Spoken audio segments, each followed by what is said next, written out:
Thanks everybody for checking out our WrestleKave YouTube channel. Super J and Mad Mike are here as always. This time we're bringing to you a pretty cool Summerslam review. Mad Mike is not here. He was dog sitting, so he'll be here for the Backlash pay-per-view and beyond. But I've been doing this video by myself. And SummerSlam 2016, the 29th annual SummerSlam, is in the books. And I would certainly say it was a good show. Very good, as a matter of fact. I'd rate it maybe B+, A- maybe, if possible. A lot of young talent was showcased today, and a lot of great wrestling. A brand new title, the Universal title, was debuted. Looking at this great red for the Raw brand. I wonder if the WWE Championship, World Championship, Dean Ambrose is holding right now on SmackDown Live, is going to be a blue title. It would be pretty cool. With rumors of that going on, and officially it's happened. So. Also, we had just a brutal attack of Brock Lesnar just attacking Randy Orton and then attacking Shane McMahon and F5ing him. It was just a great night and a lot to talk about. We'll start out with the kickoff show. The kickoff show was 2 hours, as they are on the big-time pay-per-views, the Big Four. And this one started out with a SmackDown 12-man 6-on-6 tag team match, which showcased all the tag teams of SmackDown. American Alpha teamed up with the Usos and also the Hype Bros, Mojo Rawley and Zack Ryder, and they fought the Vaudevillains. Also, the Ascension tag team, and also Breezango, Tyler Breeze, and Fandango. It was a cool match. It was showcasing all the tag teams of the tag team division on SmackDown Live, and it was pretty cool. The Grand Amplitude by American Alpha was getting ready to win the match, and then the Usos tagged himself in. One of the Usos hit a splash off the top. The good guys won the match tonight, the 6-on-6 match. Just a spot fest where you see all the finishers and signature moves from all the different tag teams. And just a showcase, trying to show you all the different tag teams on the SmackDown brands, tag team division. So they're going to have a new tag team title debut. Hopefully next month at the first ever SmackDown Live pay-per-view Backlash. After that, we ended up getting a tag team match from the Raw brand with Neville and also Sami Zayn teamed up to fight the Dudleys. And the Dudleys are just getting older by the day. Bubba Ray still looks like he can wrestle in the ring, but Devon just looks terrible. He looks like he's in no shape for a WWE ring. And the Dudleys lost this match to Neville and Sami Zayn. They ended up doing their signature moves. It was a quick match. And, just to show the young superstars of the Raw brand, Sami Zayn and Neville, and they certainly did that. The last match on the pre-show was Cesaro, who's always getting, not getting the push that he deserves. Obviously, he's a great wrestler, one of the best in the company and the business. And he was stuck on a kickoff show match against Sheamus. Now, Sheamus has been in WWE, as you know, for 7 years. And Sheamus is great in the ring. His gimmick has, left a bitter taste in your mouth over the last 6 months or so. They really haven't pushed him since the League of Nations. And it looks like this Best of Seven's trying to, showcase both talents of Cesaro and Sheamus. And, Best of 7 series. We'll see what they can do. Well, hopefully they can get the WWE Universe behind them and see where they can go in the fall. But match 1 started with the Best of 7 tonight at SummerSlam in the kickoff show. Sheamus ended up beating Cesaro after Cesaro slammed his shoulder into the ring post, and then Sheamus hit him with a bro kick. But that was the kickoff show. The Sheamus and Cesaro match was the best match, without a doubt, on the kickoff show. But I did enjoy the 6-on-6 tag team match as well. Now, the SummerSlam started with Enzo and Big Cass coming out, and they basically hit every type of, song New Yorkers have made, famous New Yorker singers or famous New York stars, and they basically just, lit up the local New York crowd and, had them in the palms of their hands, with the microphone, Enzo and Big Cass. And they fought Jericho and Kevin Owens. And it was a match that was okay. Enzo's not the best in the ring, but he got his ass beat for a little bit. And then Big Cass came in for the big save. But at the end of the match, Kevin Owens and Jericho ended up getting the win. Kevin Owens threw Enzo Amore up in the air like this, straight up in the air. And then when he came down, Jericho was there to hit him with the Codebreaker.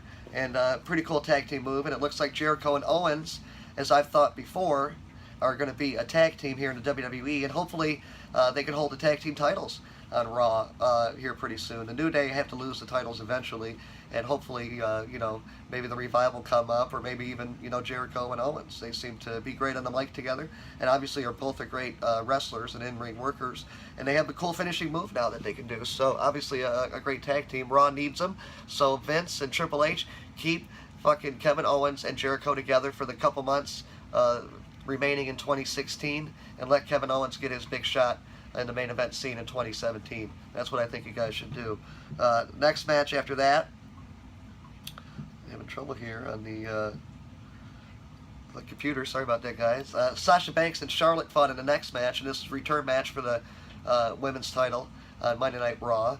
And Charlotte was going back after the title, which she lost 4 weeks ago on the first Monday Night Raw after the draft. And Sasha Banks over the last month has looked good. They've had her wrestle certainly every week in the ring.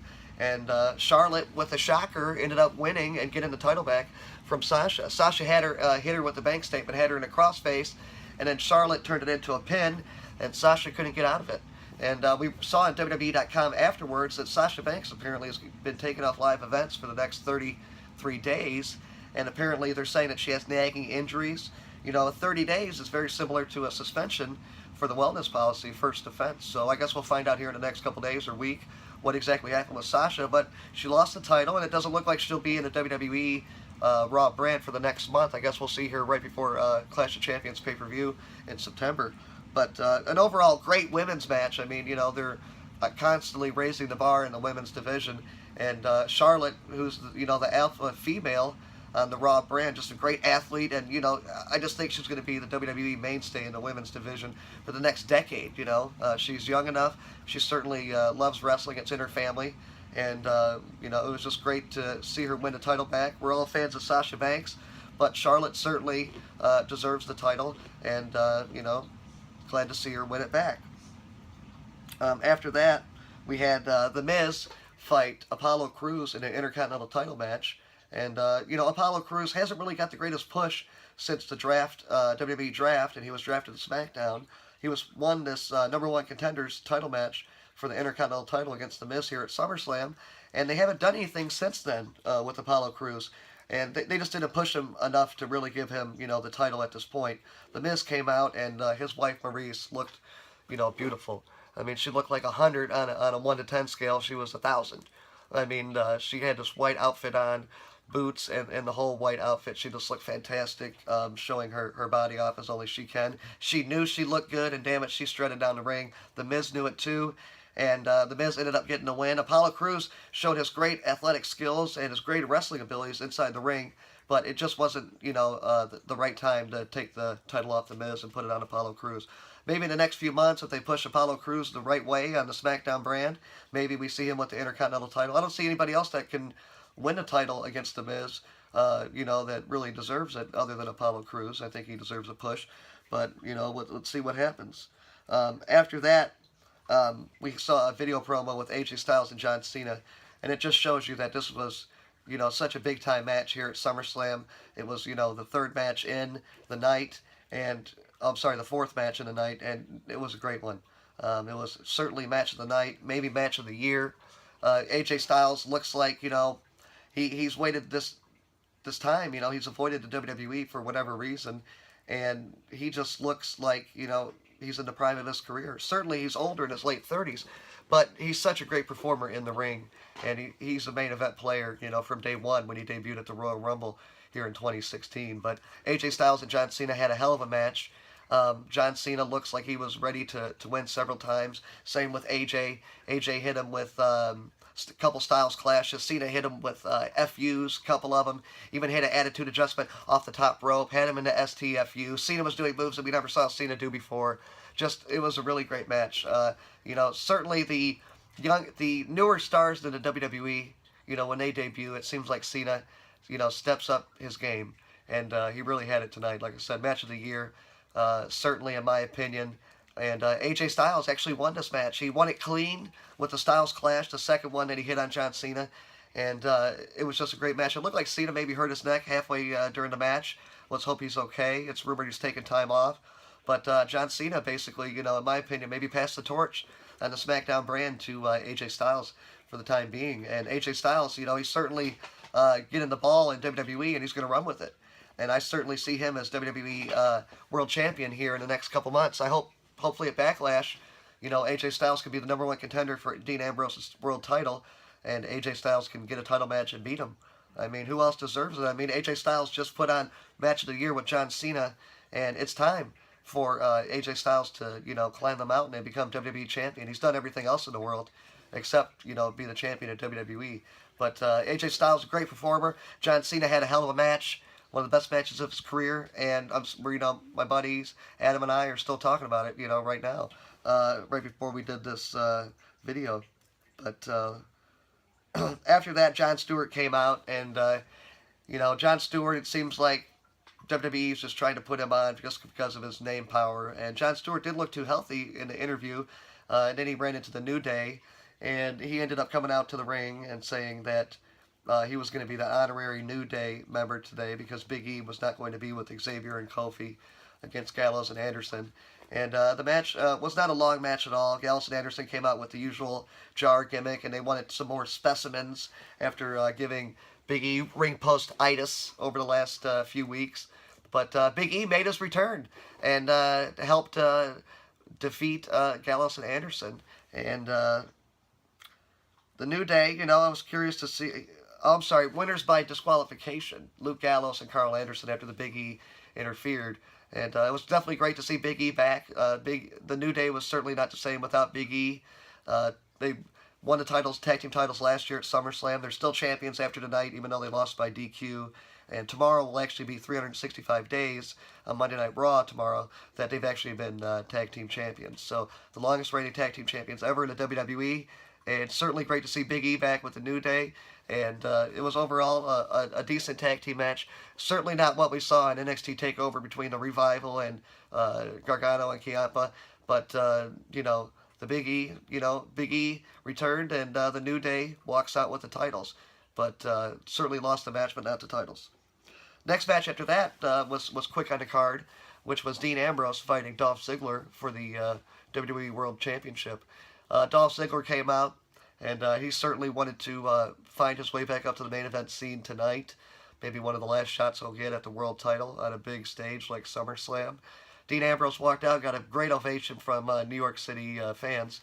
And the match was okay. I think they missed a lot of spots. Dean Ambrose missed a few spots, same with Ziggler. I expected this match to be much better than it was. I don't know what to say about it. I was just disappointed by the matchup. Certainly one of the my least favorite matches of the night. But Dean Ambrose did prevail with a double arm DDT and Dirty Deeds, as he calls it. And Dean Ambrose just looks cocky and more cocky and arrogant every time you see him wrestle. And I'm wondering if we're going to see Dean Ambrose turn to a heel, a bad guy. So I guess we'll see what happens. But again, I think Dean Ambrose has got AJ Styles coming at him in the world title picture. And I hope AJ Styles beats Dean Ambrose over the next couple months and becomes your new world champion on SmackDown. But let's see what happened next. After that, we got a 6-woman tag team match, which was Becky Lynch, Naomi, and Carmella, representing the SmackDown brand, against another 3 women from the SmackDown brand, which was Natalya, Alexa Bliss, and then also Nikki Bella made a return. Rumors on the internet was that she got cleared to wrestle over the last couple days, earlier in the week. And she returned after Eva Marie got suspended for 30 days. And Nikki Bella stepped in her place. She looked fantastic. Looked like she hasn't missed a beat. Her body looked fantastic. Her wrestling looked great. And, just another name to add to the SmackDown women's division. Just great, to see her there. I think we'll see Bayley come up to the Raw brand as Sasha Banks is going to be missing a little bit of time. So I expect Bayley to be on Raw tomorrow night and start a feud with Charlotte.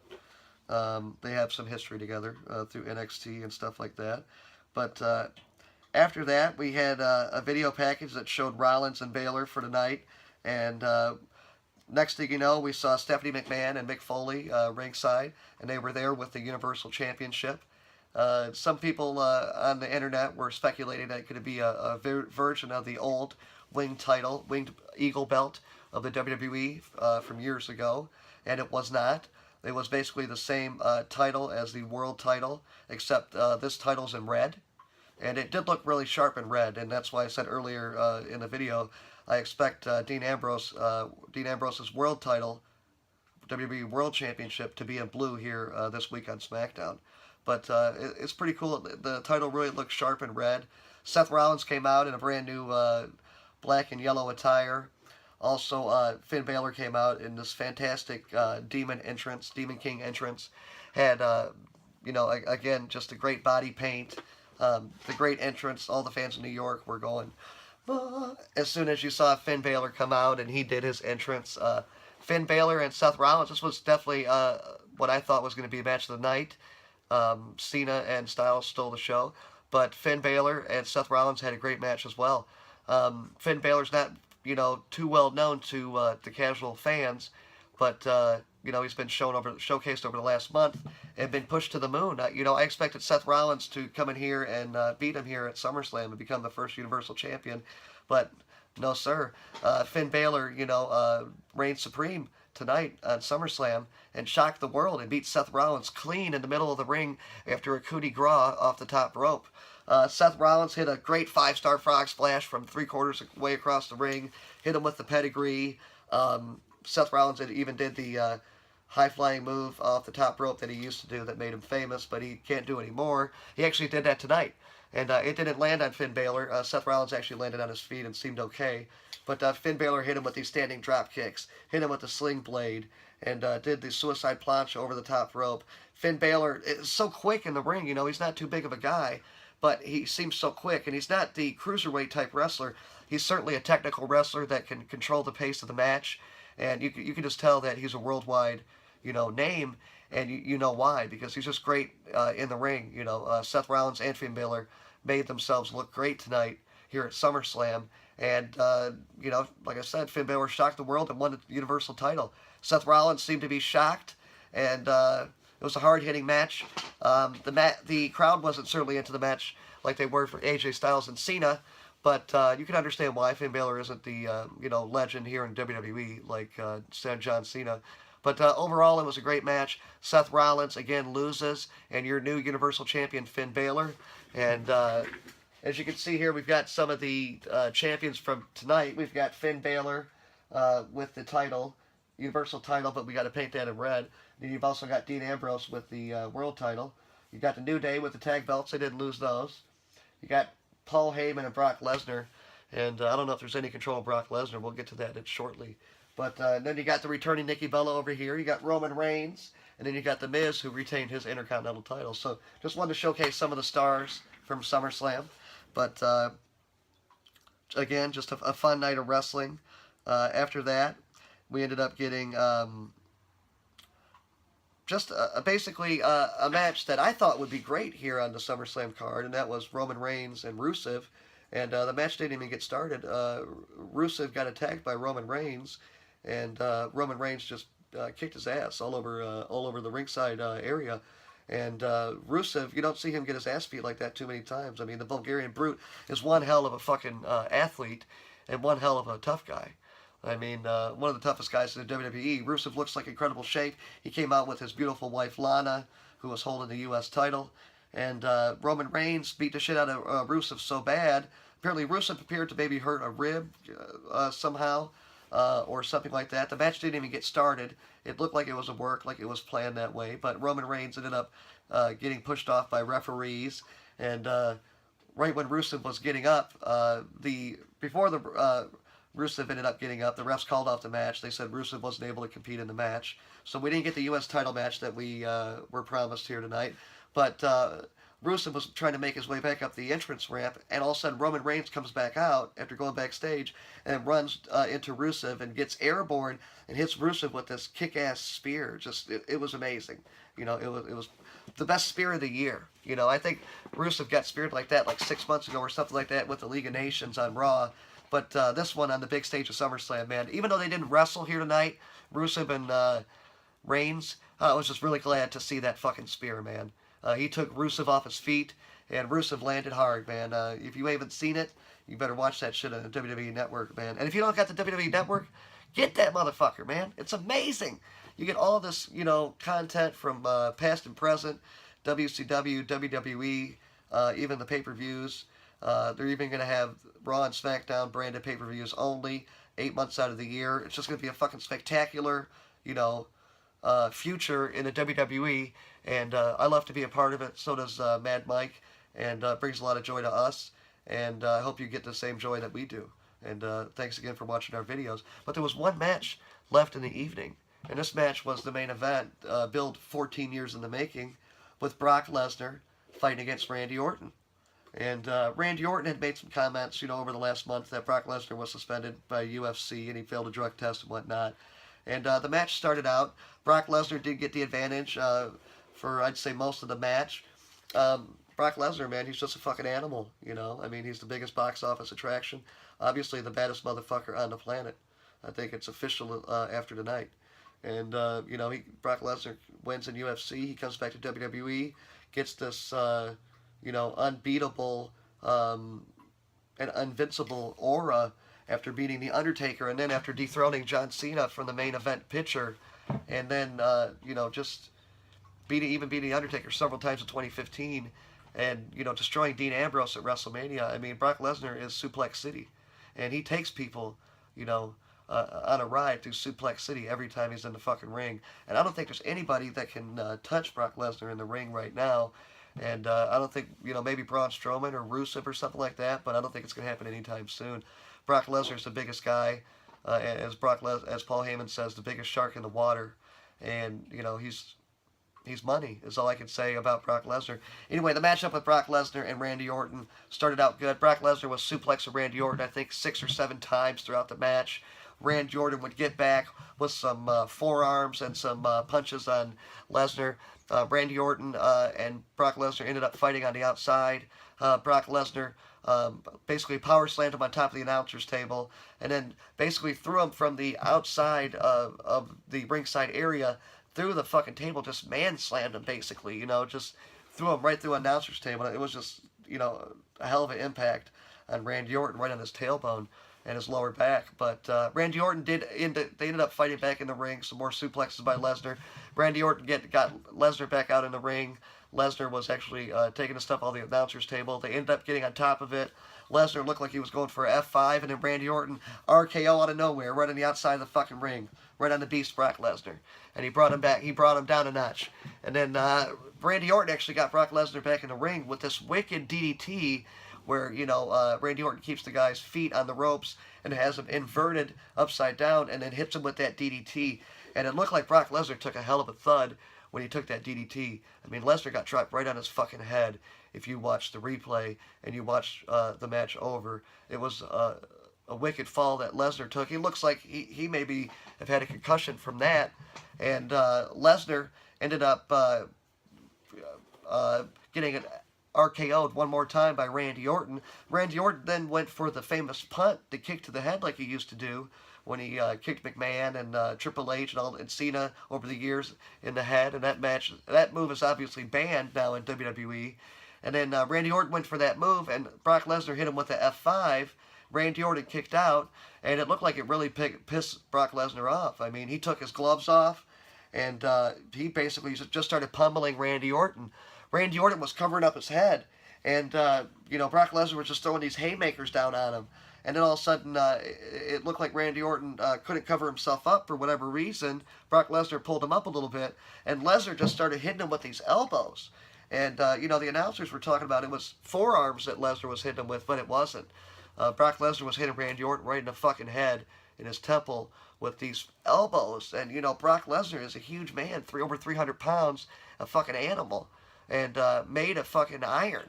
And he hit fucking Randy Orton with these fucking forearm elbows that were just vicious. And the second one actually fucking busted Randy Orton open, and it looked like it actually knocked him out. I mean, Randy Orton wasn't moving. And Randy Orton was just basically knocked out in the middle of the ring, and you saw this blood blood trickling down to the mat. And then when Randy Orton got flipped over after he woke back up, I mean, he got knocked the fuck out, man. I mean, Brock Lesnar, just an animal. This ain't the UFC, Brock Lesnar. We don't want you to kill our fucking superstars that we're fans of in the WWE, and we don't appreciate you trying to go out there and kill fucking people. That's coming from Super J in the WrestleKave. You better fucking stop it, man. I know I can't take you. I'm disabled. I got a fucked up back, but eventually Brock Lesnar will get his. And Brock Lesnar just continued to beat the shit out of Randy Orton, even when Randy Orton looked like he was knocked out. And when Randy Orton got rolled over, you saw this big puddle of blood on the ring, and just Randy Orton just gushing blood just from the side of his head. Looked like a rainfall.